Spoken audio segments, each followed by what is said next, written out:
I was 13 when my father told me to pack my bag. Not later. Not tomorrow. Right then. The argument had started over something small, school fees. I had brought home a reminder notice and placed it quietly on the table. He looked at it, then at me. "You think you're special?" he said loud enough for the hallway to hear.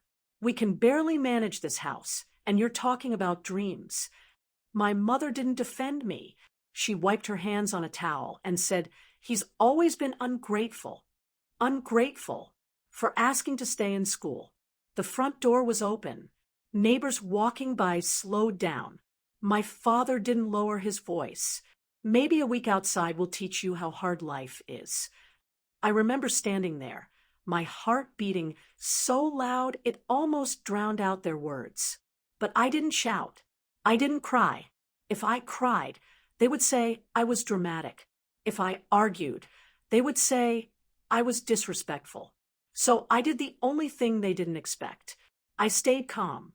I walked into my room, the small one near the kitchen, and pulled out my old backpack. 3 shirts, 1 pair of jeans, my school notebooks. That was all that fit. My mother watched from the doorway. "Don't come back asking for help," she said flatly. It wasn't anger in her voice. It was certainty. My father leaned against the wall and laughed. "He'll be back by tomorrow. They all come back when reality hits." That sentence stayed with me. They all come back. Like I was predictable, weak, dependent. I stepped outside just before sunset. The sky was orange, almost peaceful, like the world didn't care what had just happened. No one stopped me. No one said, "Wait." At the gate, I paused for half a second. Not because I wanted to turn around, but because I realized something important. This wasn't punishment. This was permission. Permission to stop trying to earn love from people who treated me like a burden. I adjusted the strap on my backpack and walked down the street without looking back. Behind me, I heard my father's final words. "You'll understand when you fail." I didn't respond. I didn't promise revenge. I didn't make a scene. I just kept walking. They thought they were teaching me a lesson. They had no idea they had just changed my entire future. The first night away from home wasn't dramatic. No movie moment. No sudden rescue. Just a thin mattress on my friend's floor and a ceiling fan that made a ticking sound all night. I stared at it and made myself a promise. I would never beg to go back. The first year was survival. I worked after school at a small mechanic shop, sweeping floors, handing tools, cleaning oil stains. My hands were always dirty. My uniform always smelled like metal and smoke. But I listened. While others talked, I watched how engines were taken apart and rebuilt. I watched how customers were handled. I learned how money moved, slowly, carefully. No one praised me. No one asked how I was managing, and slowly, I stopped waiting for someone to notice. At 16, the shop owner trusted me with inventory. At 17, I was handling small payments. At 18, I knew more about margins and suppliers than most of the older workers. I didn't post achievements. I didn't send updates to relatives. Silence became my discipline. Whenever I felt tired, I remembered my father's voice. "You'll understand when you fail." So I worked harder. By 21, I partnered with a supplier who needed someone reliable in my area. It wasn't glamorous, just auto parts distribution from a rented storage room. But it was mine. Every profit went back into the business. While I was building, I occasionally heard news from distant relatives. My father had changed jobs twice. Bad management, he blamed. My mother had borrowed money from family. Temporary problems, she said. They never mentioned my name. At 24, I expanded to a second location. At 27, I bought the warehouse I had once rented. The paperwork had my name on it.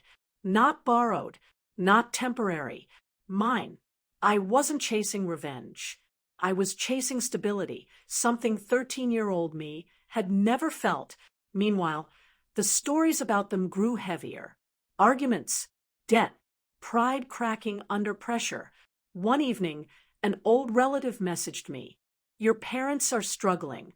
Maybe you should reach out." I stared at the message for a long time. Then I closed the app, not out of anger, out of clarity. They had told me not to come back asking for help. I respected their words. 15 years passed quietly. They were still talking about the boy who left.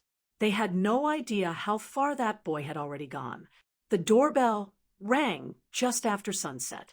I was reviewing a contract in my home office when the sound echoed through the hallway, calm, steady, controlled. The kind of sound that belongs to a stable house. I checked the screen near the gate. Two familiar faces stood outside. Older, slower, smaller than I remembered. For a moment, I simply watched. 15 years ago, I had stood outside a different gate with a backpack and nowhere to go. Now, they were the ones waiting. I opened the door. My father avoided my eyes at first.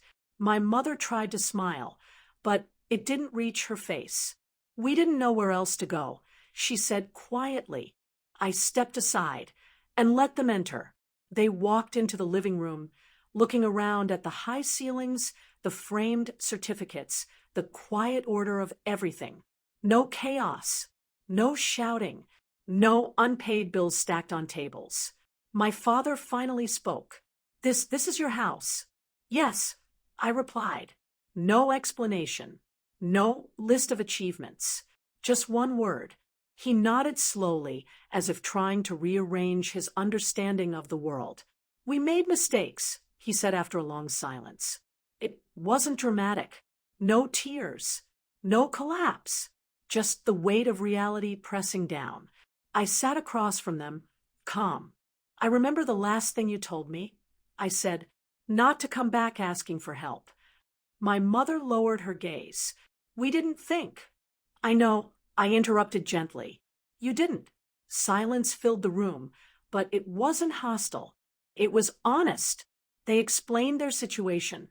Lost jobs, debts, a house sold to cover loans. Pride had kept them from reaching out sooner. Pride had also been the reason I left. I listened without interrupting. That was the difference between us now.